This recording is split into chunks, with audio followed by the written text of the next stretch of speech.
수면 마취약의 부작용 중에 좀 메스꺼움이나 구토가 있습니다. 구토를 하게 되면 그것이 폐로 잘못 넘어가서 반드시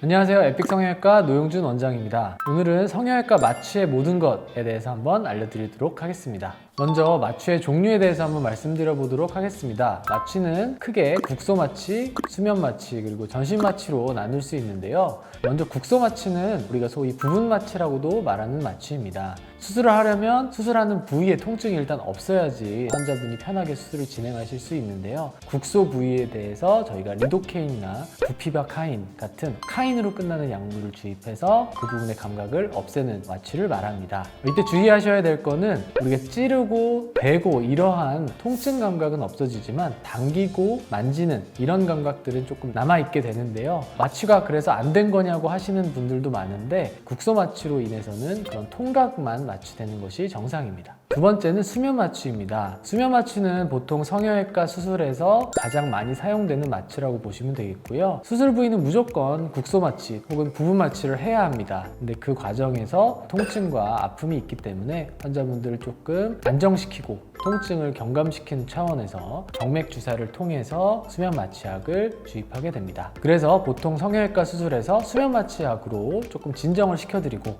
국소 마취로 통증을 없애고 그 이후로는 환자분이 좀 편하게 수술을 받으실 수 있도록 주무시게 만들어 드리는 용도로 수면 마취약을 사용하기도 합니다. 마지막은 전신 마취입니다. 전신 마취는 앞에서 말씀드린 부분 마취나 수면 마취보다 더 이제 큰 종류의 마취라고 보시면 되겠는데요. 전신 마취는 전신 마취 기계를 통해서 시행을 하게 되는데요. 보통 흡입 마취제를 이용해서 환자분의 기도에 삽관된 튜브를 통해서 마취를 시행하게 됩니다. 이 마취제가 들어가게 되면 환자분들은 감각이나 의식은 물론 운동까지 마취가 되기 때문에 온전히 의료진의 손에 맡겨진다고 보실 수 있겠습니다.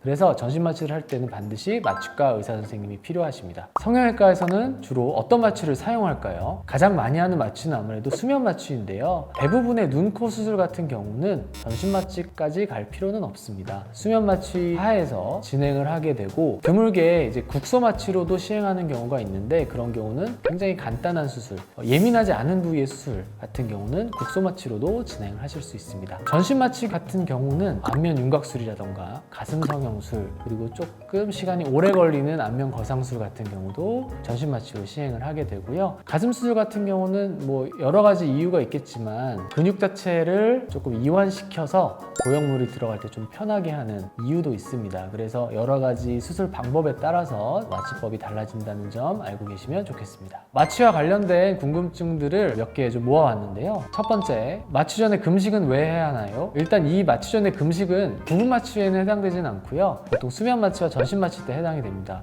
우리가 음식물을 먹게 되면 한두 시간 정도는 위 안에 음식물이 남아있게 되는데요. 수면 마취약의 부작용 중에 좀 메스꺼움이나 구토가 있습니다. 정신이 좀 없는 상태에서 구토를 하게 되면 그것이 폐로 잘못 넘어가서 흡인성 폐렴 등의 위험한 상황이 생길 수 있기 때문에 반드시 금식 시간을 지켜주시는 게 좋겠습니다. 보통 저희가 말씀드릴 때는 수면 마취는 한 4시간 정도, 전신 마취는 한 8시간 정도 금식을 하도록 설명드리고 있습니다. 두 번째, 껌이나 사탕은 왜 안 되나요? 껌이나 사탕을 드시더라도 위액의 분비는 많아집니다. 그래서 이 위액 분비 자체도 흡인성 폐렴의 위험이 있기 때문에 가능하면 껌이나 사탕도 드시지 않는 것이 좋습니다. 세 번째, 마취할 때 주량은 왜 물어보나요? 술과 마취제는 두 개 다 이제 간에서 대사가 됩니다. 간에서 소화할 수 있는 효소가 많으면 많을수록 술도 세게 되고 또 마취제에도 강하게 됩니다. 그래서 환자분이 마취제에 대한 강도를 저희가 예측을 할 때 주량을 물어보면 경험적으로는 얼추 맞다고 보시면 되겠습니다.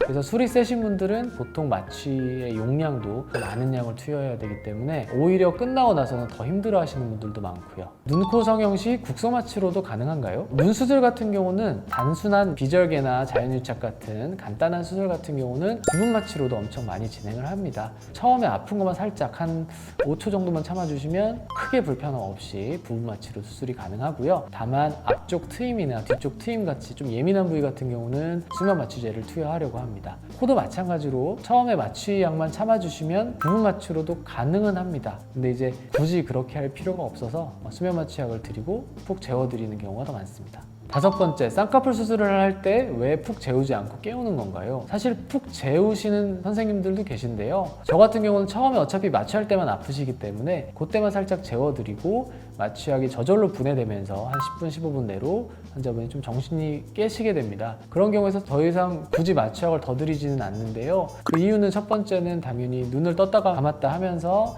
양쪽의 라인 대칭성을 확인하셔야 되고, 두 번째는 아프지 않기 때문에 집에 가실 때 빨리 가실 수 있기 때문에 굳이 약을 더 많이 드리진 않습니다. 수면 마취하고 숙취 두통이 왜 발생하나요? 수면 마취제는 대부분 간에서 대사가 됩니다. 간에서 대사되면서 나오는 산물 같은 것들이 우리 몸에 숙취나 두통을 유발하는데요. 술의 분해와도 비슷합니다. 그래서 우리가 술을 먹고 나서 숙취나 두통이 발생하는 경우가 있듯이 마찬가지라고 보시면 되겠습니다. 오늘은 성형외과 마취에 대해서 좀 알아봤습니다. 수술을 하려면 마취를 해야 되죠. 그래서 적절한 수술과 적절한 마취를 결합하면 더 안전하고 좋은 결과를 내는 수술을 받으실 수 있을 거라고 생각합니다. 이상 에픽 성형외과 노영준 원장이었습니다. 감사합니다.